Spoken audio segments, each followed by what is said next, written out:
Hello दोस्तों, नमस्कार। स्वागत है आपका हमारे यूट्यूब चैनल एजुकेशन अरीना में। दोस्तों, अगर आपको हमारे वीडियो पसंद आ रहे हैं तो वीडियो को लाइक और चैनल को सब्सक्राइब ज़रूर करें। दोस्तों, आज मैं आपको प्रकाश का अपवर्तन पढ़ाने जा रहा हूँ। प्रकाश का अपवर्तन समतलों पर, मतलब समतल से प्रकाश का अपवर्तन कैसे होता है। दोस्तों, आपने रेगिस्तान जब गर्म हो जाते हैं तो वहाँ भ्रमण करते हुए यात्री दूर से देखते हैं तो उन्हें कुछ पेड़ या कुछ वहाँ होता है, जो वस्तु होती है वो उल्टी दिखाई देती है। ऐसा महसूस होता है कि जैसे ज़मीन पे पानी भरा हुआ है। तो उन्हें ऐसा महसूस होता है कि जैसे तालाब या जलाशय है वहाँ पर, लेकिन एक्चुअल में वो होता नहीं है ऐसा वहाँ पे। तो वो प्रकाश के अपवर्तन के कारण, कभी कभी आप लोगों ने देखा होगा कि रोड पे हम जाते हैं तो दूर रोड पे हमें ऐसा महसूस होता है कि रोड पे पानी भरा हुआ है, लेकिन ऐसा होता नहीं है। ये सिर्फ हमें प्रकाश के अपवर्तन के कारण ही प्रतीत होता है सिर्फ। तो आज उसी प्रकाश का अपवर्तन के बारे में पढ़ेंगे हम। तो सबसे पहले शुरू करते हैं कि परिभाषा क्या है। जब प्रकाश किरण एक पारदर्शी माध्यम से दूसरे माध्यम में प्रवेश करती है तो अपने प्रारंभिक मार्ग से विचलित होकर किसी अन्य दिशा में एक सीधी रेखा में चलने लगती है। अतः प्रकाश किरण एक माध्यम से दूसरे माध्यम में जाने पर अपने मार्ग से विचलित होने को प्रकाश का अपवर्तन कहते हैं। यहाँ पे गलती से परावर्तन लिख गया है, लेकिन ये अपवर्तन होगा।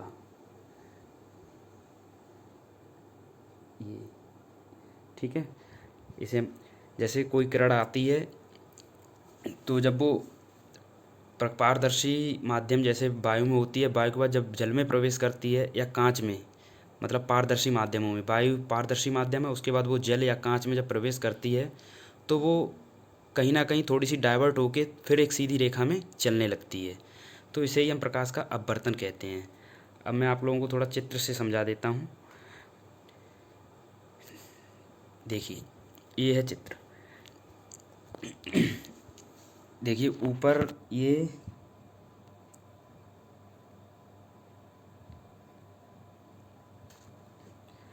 देखिए एक चित्र, ये है, एक दो चित्र हैं इसमें। देखिए ऊपर एक वायु, मतलब ये वायु है।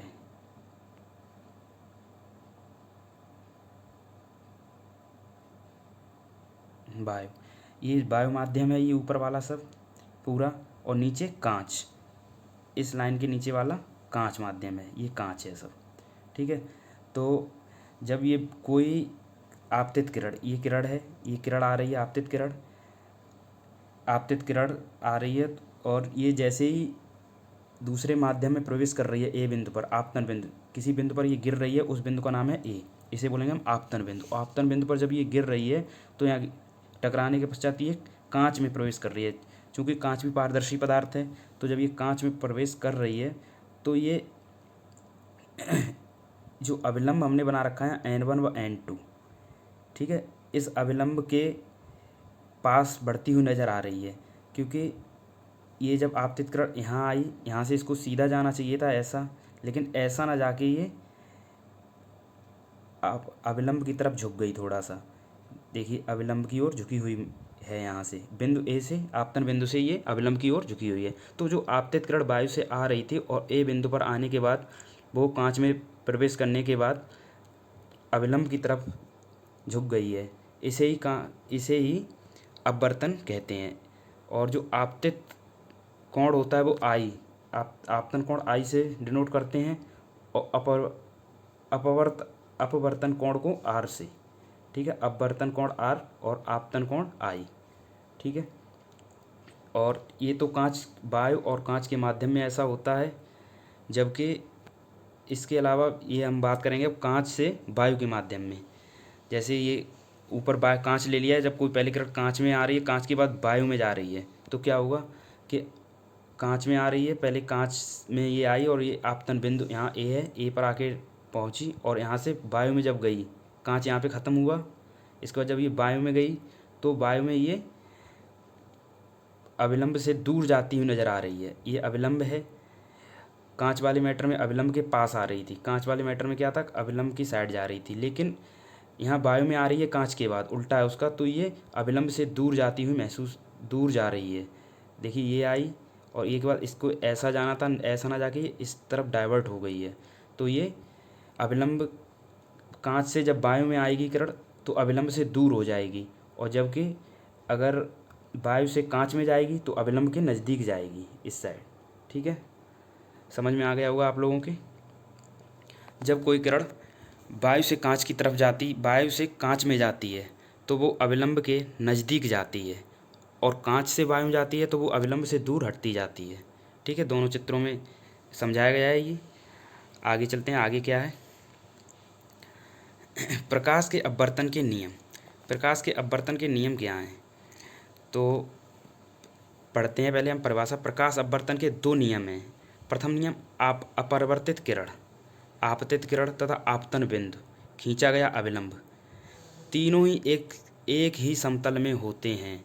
तीनों ही एक ही समतल में होते हैं। देखिए इस चित्र में दे रखा है, आपतित किरण, आपतन बिंदु, परावर्तित किरण, तीनों एक ही तल में हैं ए बिंदु पर। तो इसे तो ये क्या है कि तीनों एक ही समतल में होंगे। प्रकाश के अपवर्तन का प्रथम नियम है कि तीनों एक ही समतल में होंगे। अपवर्तित किरण, आपतित किरण, आपतन बिंदु तथा खींचा गया अविलंब, तीनों एक ही समतल में होंगे।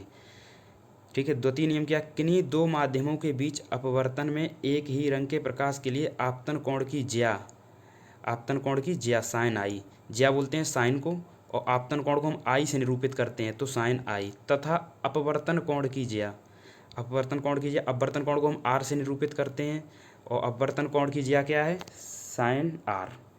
ठीक है, साइन आर और साइन आई परस्पर समानुपाती होती हैं। मतलब ये कह रहा है किन्हीं दो माध्यमों के बीच अपवर्तन में एक ही रंग के प्रकाश के लिए आपतन कोण की ज्या साइन आई तथा अपवर्तन कोण की ज्या साइन आर परस्पर समानुपाती होती हैं।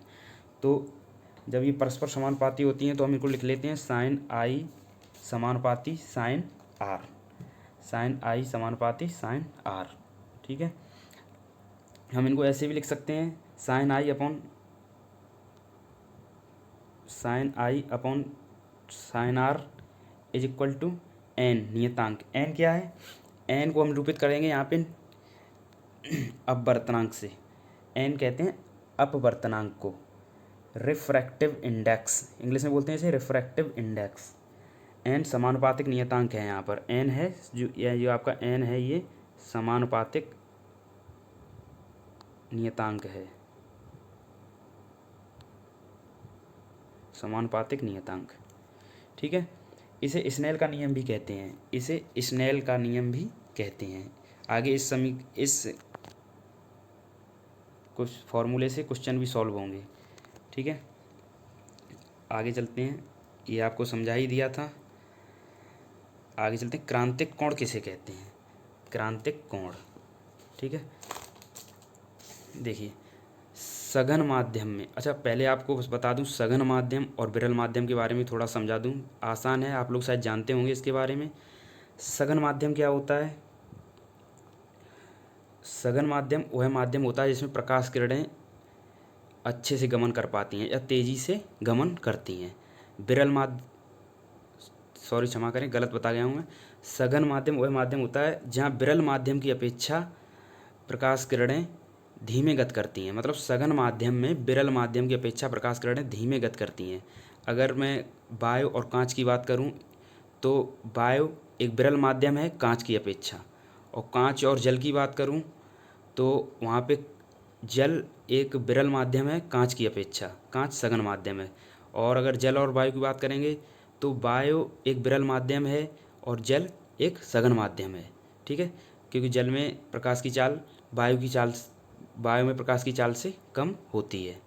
ठीक है, क्रांतिक कोण तो आपको सघन और विरल समझ आ गया होगा। क्रांतिक कोण की परिभाषा देखते हैं, सघन माध्यम में आपतन कोण का वह मान जिसके लिए विरल माध्यम में अपवर्तन कोण 90 डिग्री होता है, इसे सी से निरूपित करते हैं। सघन माध्यम में आपतन कोण का वह मान जिसके लिए विरल माध्यम में अपवर्तन कोण 90 डिग्री होता है, इसे सी से निरूपित करते हैं। ठीक है, चित्र से समझाता हूँ आपको। क्रांतिक कोण को सी से निरूपित करते हैं। ठीक है, ये बात कर रहा है सघन माध्यम। देखिए ये जो चित्र दे रखे हैं तीनों में ऊपर सघन माध्यम है, तीनों में ये कांच, यहाँ भी कांच, यहाँ भी कांच, ऊपर कांच है तीनों में, तो वायु और नीचे वायु है। वायु की अपेक्षा कांच कैसा माध्यम है? सघन। कांच सघन माध्यम है, वायु विरल माध्यम है। तो ये कह रहा है कि आपतन कोण, आपतन कोण ये रहा आपका। आपतन कोण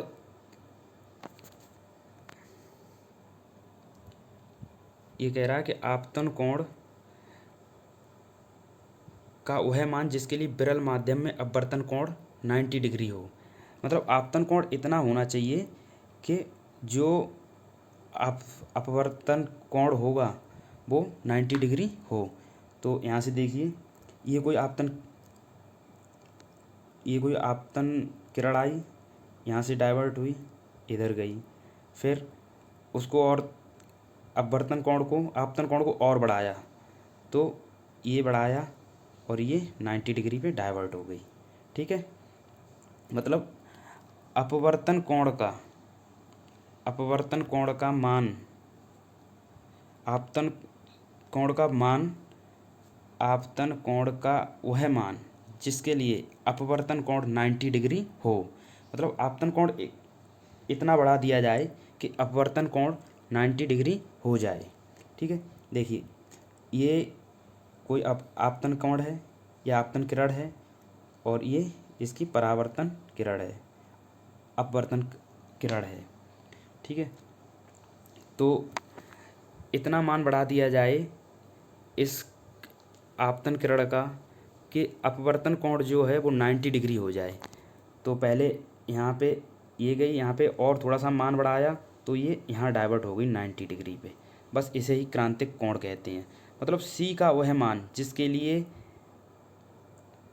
अपवर्तन कोण 90 डिग्री हो, सी का वह मान जिसके लिए अपवर्तन कोण 90 डिग्री हो।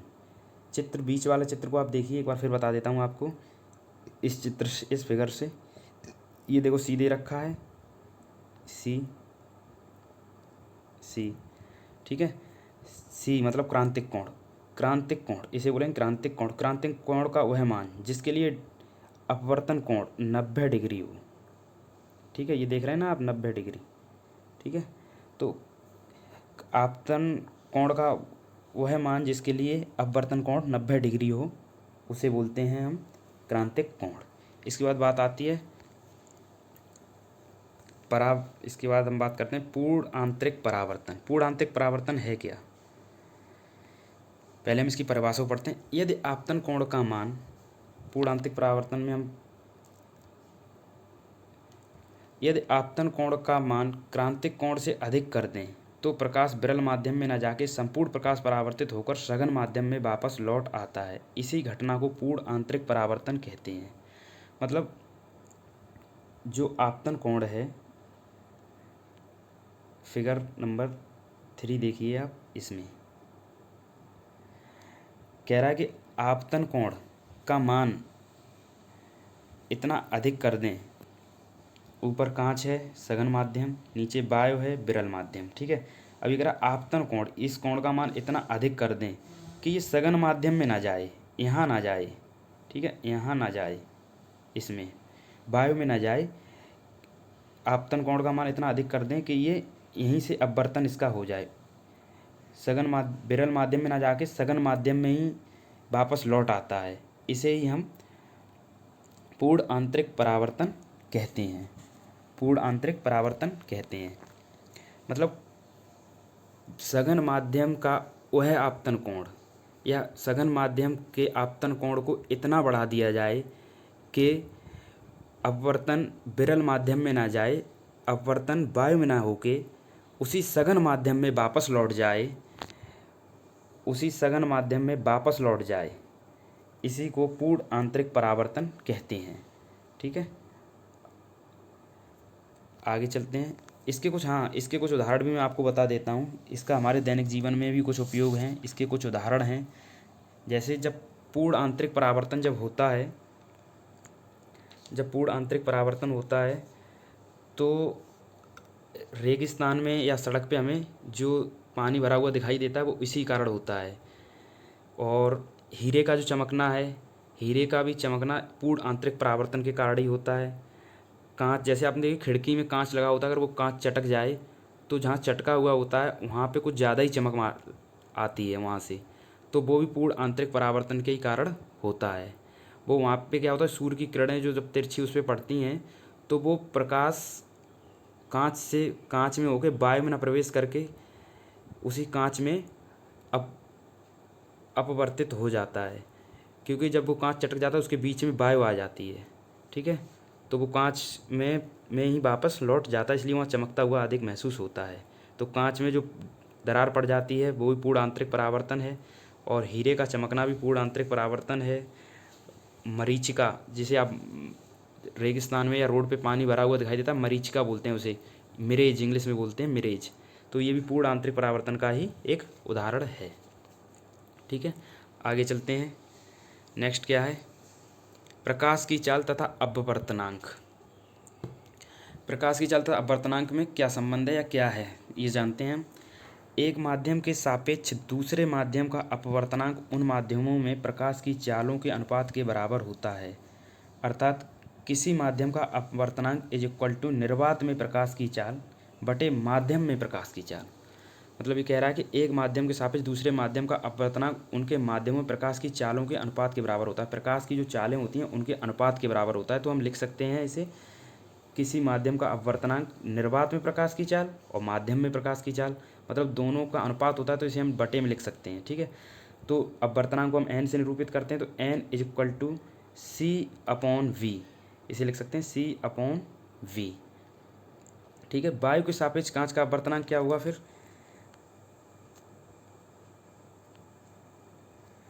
वायु के सापेक्ष कांच का अपवर्तनांक, देखिए वायु को हम ए से डिनोट करेंगे, ए मतलब एयर, ए मतलब एयर, ठीक है, और कांच को हम करेंगे जी, जी मतलब गिलास, जी मतलब गिलास। ठीक है, तो वायु के सापेक्ष कांच का अपवर्तनांक जो होगा, ए जिसके सापेक्ष होगा उसे आगे रखा जाएगा, ए एन जी, ए के मतलब वायु के सापेक्ष कांच का अपवर्तनांक, तो ए एयर, एन से अपवर्तनांक और जी से गिलास। ठीक है, तो वायु के सापेक्ष कांच का अपवर्तनांक वायु में प्रकाश की चाल बटे कांच में प्रकाश की चाल। ठीक है, इस सूत्र से हम आगे क्वेश्चन हल करेंगे। ठीक है, वायु के सापेक्ष कांच का अपवर्तनांक होता है वायु में प्रकाश की चाल बटे कांच में प्रकाश की चाल। ठीक है, नेक्स्ट आते हैं, एक पॉइंट है कि बैंगनी रंग के कभी कभी पूछ लिया जाता है पेपर में कि किस रंग के प्रकाश का अपवर्तनांक सबसे अधिक एवं सबसे कम होता है। तो बैंगनी रंग के प्रकाश का अपवर्तनांक सबसे अधिक तथा लाल रंग के प्रकाश का अपवर्तनांक सबसे कम होता है। बैंगनी रंग के प्रकाश का अपवर्तनांक सबसे अधिक व लाल रंग के प्रकाश का अपवर्तनांक सबसे कम होता है। ठीक है, नेक्स्ट चलते हैं, अपवर्तनांक तथा क्रांतिक कोण में क्या संबंध है। अपवर्तनांक तथा क्रांतिक कोण में संबंध, देखिए पहले परिभाषा पढ़ते हैं फिर समझाता हूँ आपको। यदि विरल माध्यम 1 से सघन माध्यम 2 में प्रकाश किरणें जा रही हैं तो स्नेल के नियमानुसार, स्नेल का नियम क्या था, मैंने पीछे आपको बताया था, sine i upon sine r. ठीक है, ये स्नेल का नियम था।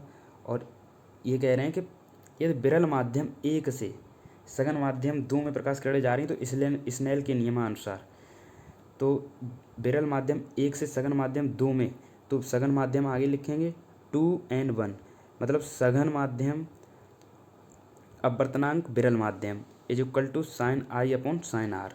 जब आपतन कोण आई हो, आपतन कोण मैंने आपको बताया आई और क्रांतिक कोण सी होता है, तो आपतन कोण आई इज इक्वल टू क्रांतिक कोण सी हो तो अपवर्तन कोण आर 90 डिग्री होगा। ठीक है, जो अपवर्तन मैंने ऊपर आपको समझाया था, यहाँ पे एक बार फिर दिखा देता हूँ आपको। 90 डिग्री कहाँ पे होगा, ये है, ये 90 डिग्री। ठीक है, मतलब आपतन कोण को इतना बढ़ा दिया जाए कि अपवर्तन कोण 90 डिग्री हो जाए। तो यही कंडीशन यहाँ पे लगी है, कहाँ, यहाँ पे थे कि जब आपतन कोण आई को इज इक्वल टू क्रांतिक कोण सी हो तो अपवर्तन कोण आर 90 डिग्री होगा। ठीक है, अतः 2n1 बराबर साइन सी, अतः 2n1 साइन सी बटे 90 degree is equal to sine c upon 1।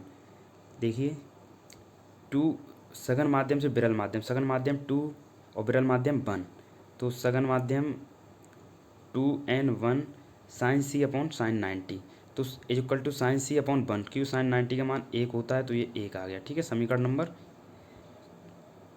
Number 1 ये नहीं होगा, नीचे है।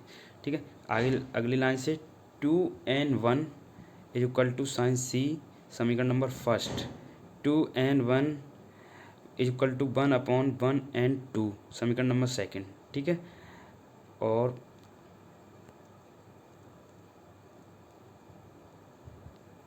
समीकरण फर्स्ट व दो, एक व दो से, समीकरण फर्स्ट एंड सेकंड से, तो समीकरण फर्स्ट और सेकंड की तुलना करने पर देखिए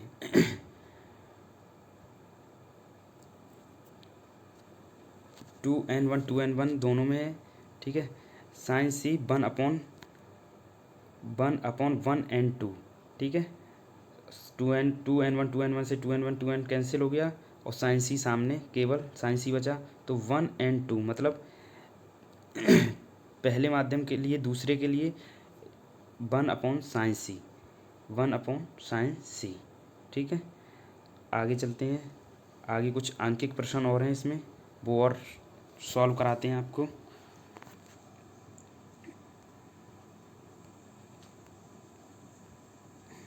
देखिए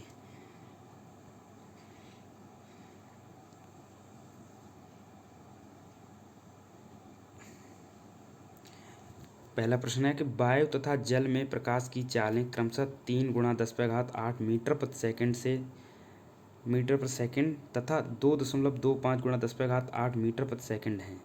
मतलब वायु में 3 × 10⁸ मीटर प्रति सेकंड चाल है प्रकाश की, तथा जल में 2.25 × 10⁸ मीटर प्रति सेकंड है। वायु के सापेक्ष जल का अपवर्तनांक ज्ञात कीजिए। देखिए जिसके सापेक्ष ज्ञात करना होता है वो उसका वो आगे रहता है। जैसे वायु के सापेक्ष जल का अपवर्तनांक ज्ञात करना है तो वायु एयर और वाटर का ज्ञात करना है तो W पीछे। ठीक है, तो ANW इज इक्वल टू वायु में प्रकाश की चाल बटे जल में प्रकाश की चाल। तो वायु में प्रकाश की चाल क्या है? वायु में प्रकाश की चाल 3 × 10⁸ मीटर प्रति सेकंड और जल में 2.25 × 10⁸। दोनों को कैंसिल किया, 2.25 से 3 को काटा तो 1.33 आया। ठीक है, कभी एक नंबर में ये सवाल पूछ लिया जाता है, ऐसी सवाल हैं इसमें। आगे चलते हैं।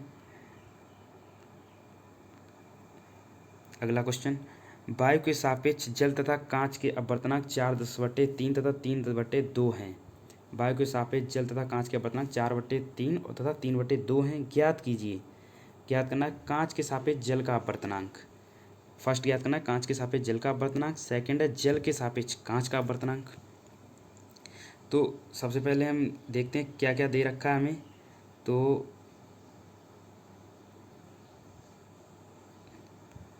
दिया है कांच के सापेक्ष जल का अपवर्तनांक, कांच के सापेक्ष जल का अपवर्तनांक कितना दिया है? 4/3।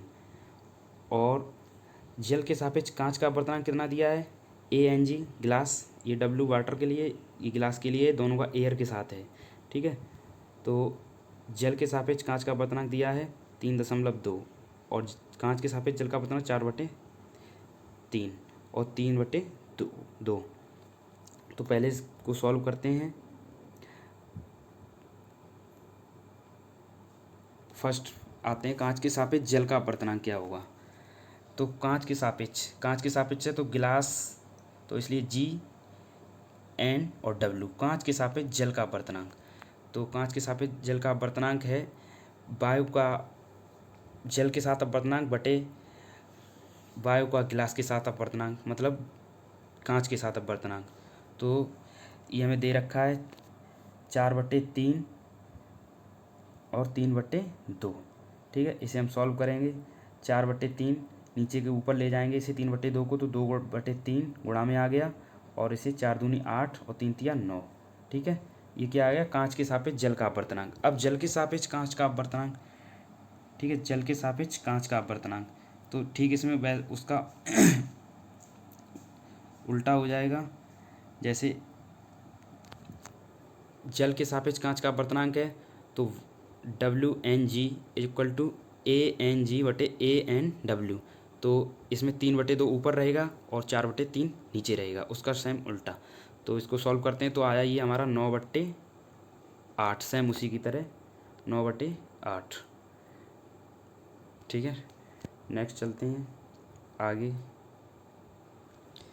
वायु के सापेक्ष किसी माध्यम का क्रांतिक कोण 45 डिग्री है तथा वायु के सापेक्ष उस माध्यम का अपवर्तनांक ज्ञात कीजिए। कह रहा है वायु के सापेक्ष किसी माध्यम का क्रांतिक कोण दे रखा है 45 डिग्री। वायु के सापेक्ष उस माध्यम का अपवर्तनांक ज्ञात कीजिए। ठीक है, तो अपवर्तनांक कैसे ज्ञात करेंगे?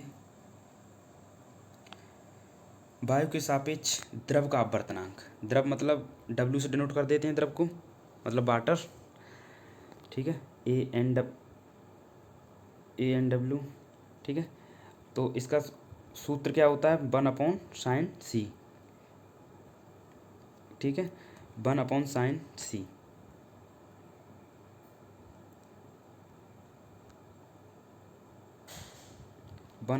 c। तो साइन सी की वैल्यू कितनी दे रखी है? क्रांतिक कोण 1/sin45। साइन सी की वैल्यू हमारी क्रांतिक कोण कितना दे रखा था? 45 डिग्री। ठीक है, तो 1/sin45, 45 का वैल्यू होता है 1/√2। तो 1/1/√2 ये वैल्यू पुट कर दी, और यहाँ से हमारा ये ऊपर जाएगा, 2 ऊपर जाएगा, तो ये आ गया √2, और √2 की वैल्यू होती है 1.414। ठीक है, ये आंसर आपका। ठीक है, नेक्स्ट चलते हैं। चित्र में अपवर्तन कोण तथा माध्यम चित्र में अपवर्तन कोण तथा माध्यम बी का ए के सापेक्ष अपवर्तनांक ज्ञात कीजिए। वो कह रहा कि चित्र में माध्यम ए और माध्यम बी दो दे रखे हैं, और इनका आपतन कोण और अपवर्तन कोण भी दे रखा है। चित्र में अपवर्तन कोण तथा माध्यम बी का माध्यम ए के सापेक्ष अपवर्तनांक कोण ज्ञात कीजिए। अच्छा, कोण हमको आपतन कोण अपवर्तन कोण निकालना होगा हमें। देखिए कैसे निकालते हैं। आपतन कोण आई, आपतन कोण कौन सा है इसमें हमारा? ये है आपतन कोण, ये। ठीक है, ये होगा आपतन कोण आई। इसे कैसे निकालेंगे? पूरा ये 90 डिग्री है, 45 ये हो गया, तो शेष कितना बचा? ये शेष ये कितना बचा? 45। तो ये 90 - 45 45। ठीक है, और अपवर्तन कोण नीचे है, ये अपवर्तन कोण है, तो इसमें ये भी 90 हो गया, ये पूरा ये 90 डिग्री। ठीक है, तो इसमें से 30 इसमें से भी घटाएंगे, तो 90 - 30 = 60 डिग्री। मतलब हमारा आपतन कोण 45 और अपवर्तन कोण 60 डिग्री आया निकल के। आगे चलते हैं। कह रहा माध्यम ए के सापेक्ष माध्यम ए के सापेक्ष बी का अपवर्तनांक, तो sin I/sin R स्नेल के नियम से, sin I/sin R, तो स्नेल का नियम इसमें लगेगा, तो sin I मतलब आपतन कोण कितना निकल के आया हमारा? 45 डिग्री, और sin R कितना आया? 60 डिग्री। ठीक है, तो sin 45 की वैल्यू होती है 1/√2, और sin 60 की डिग्री वैल्यू होती है √3/2। ठीक है, और इसको जब हम सॉल्व करेंगे तो ये इस फॉर्मेट में लिखेंगे इसको, 1/√2 ये आ गया हमारा ये वाला, और ये जब गुणा में लेके आएंगे संख्याएं पलट जाएंगी तो √2/√3, और इसको हम 2 को लिख सकते हैं √2 × √2। ठीक है, तो जब ये ऐसा बताता हूँ आपको। इसको हम ऊपर वाले 2 को लिख सकते हैं √2 × √2, और बटे में हमारा क्या है? √2 × √3। एक रूट से रूट कैंसिल, शेष क्या बचा?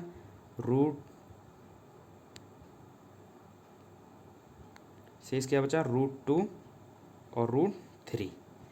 ठीक है, √2 और √3, तो ये हमारा आंसर हो गया √2 और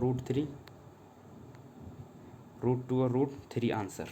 ठीक है, क्वेश्चन सॉल्व। आशा करता हूँ आपको ये वीडियो पसंद आई होगी। अगर वीडियो पसंद आई है तो दोस्तों चैनल को लाइक और सब्सक्राइब अवश्य कीजिए। आगे मैं आपको इससे आगे अगले नेक्स्ट वीडियो में बताऊंगा। और तब तक के लिए बहुत बहुत धन्यवाद आप लोगों का। नमस्कार।